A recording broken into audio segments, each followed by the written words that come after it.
Google Sites is a free and easy-to-use platform for building simple affiliate marketing websites. Start by signing into sites.google.com with your Google account. Choose a template like business or personal. Customize with themes relevant to your niche. Add essential pages such as home, product reviews, and about. To integrate affiliate links, select a network like Amazon Associates. Generate your unique tracking links and embed them using the link or embed tools. Always include a clear affiliate disclosure, such as the SOM.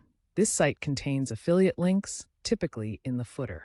Google Sites' built-in editor allows you to add images, videos, and text without coding knowledge, perfect for beginners. To maximize your affiliate earnings, focus on SEO and user experience. Use Google Search Console to index your site and track its performance. Prioritize keyword-rich content, ensuring your product reviews are genuine and informative. Since most users browse on mobile, Google Sites' automatic mobile responsiveness is a significant advantage. Keep your site loading quickly by minimizing scripts and avoiding excessive ads to prevent penalties.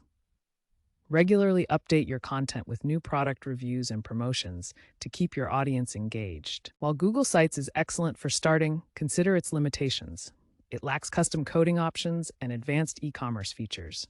For long-term scalability, you might eventually migrate to platforms like WordPress. Remember to always adhere to Google's terms of service and FTC guidelines to ensure ethical and sustainable affiliate marketing.